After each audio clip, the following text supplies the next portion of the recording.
একে তো কানা ছেলে, তাতে আবার সাত করে নাম রেখেছে পদ্মলোচন। বাড়ি ভর্তি লোক গিজগিজ করছে, তাতে আবার রান্নাঘরের দরজা কিনা আমিষের জন্য বন্ধ। প্রথমে একটু মিষ্টি মুখ করার চেষ্টা করেছিলাম, তারপরে দিয়ে দিলাম পাতলা করে কেটে রাখা উচ্ছে।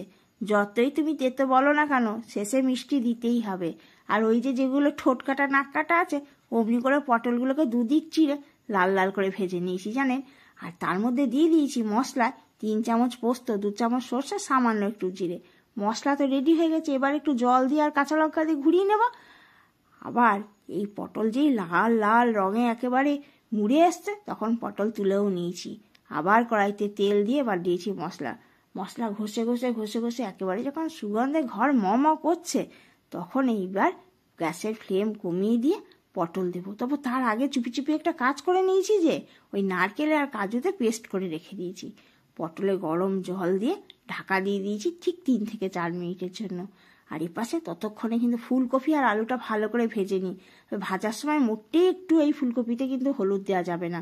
আর এই যে সেই পেস্ট যা জাদুর মতন কাজ করবে, পটলকে একেবারে মালাই চমচম তৈরি করবে। দাঁড়ান দেখতে থাকুন, দেখতে দেখতে বুঝতে পারবেন। এই দেখুন মিষ্টি আর নুনটা দিয়ে দিলাম। পটল ভাজার সময় নুন হলুদ দিয়েছিলাম, খেয়াল রেখেছেন তো? এইবার নিয়ে চললাম ফুলকপির মশলা। তা ফুলকপির মশলা বলতে এইগুলোই। আর এর সঙ্গে দিয়ে দিয়েছি বেশ খানিকটা আদা। প্রথম কড়াইতে ঘি দিয়ে তবেই কিন্তু মশলা দিয়েছি। এইবার হলুদ। আর এইবার বেশ ভালো করে মশলাকে কড়াইয়ের গায়ে এতটুকু লাগতে দেবো না, কিন্তু একেবারে লাল করে ভাজবো। সঙ্গে আবার একটু দইকেও নিয়েছি। আর এই টক দই দিলে কীরকম স্বাদ খোলে সে তো আপনারা খুব ভালো করেই জানেন। পরিমাণ মতো নুন দিয়ে ফুলকপিগুলো সব যখন এরকম পেকে লাল টুসটুসে হয়ে এসছে, এইবার ঢেলে দিয়েছি প্রাণ খুলে জল। গ্যাসের ফ্লেম ফুলে ব্যাস, তুমি এবার ফুটতে থাকো। আর এইভাবে যখন ফুলকপি করবেন, শুধু নামিয়ে রাখবেন, দেখবেন এমনিতেই শেষ হয়ে গেছে। আর পোস্ত ছড়িয়ে করে দিয়েছি শাক। ব্যাস, একটা বেশ বড়লোকি ভাব হয়েছে, বুঝলেন? এইবার আর কি, সব কিছু রেডি করে নিয়েছি। কটা গাঁটি কচু সেদ্ধ করেছিলাম, সেগুলোকেও একটুখানি ভালো করে নুন দিয়ে তেল দিয়ে আর লঙ্কাকে ঘষে দারুণ মাখিয়েছি। গরম ভাতে যে কি ভালো লাগে এই গাঁটি কচু মাখা। তবে বড্ড পাতি জিনিস, এই আর কি, যার কোনো দাম নেই। তা হোক, সব কি আর তেলে ঝোলে খেতে হয় বলুন?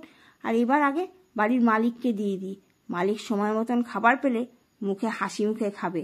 আর যদি অসময় দেন, তাহলে বেজার মুখে খেয়ে নাক ডাকিয়ে ঘুমিয়ে আপনার ঘুমটাও বরবাদ করবে আর নিজে ঘোত করবে সারা দিন ধরে। তাই মালিক আগে শান্ত হোক, তারপরে সব কিছু হয়ে যাবে।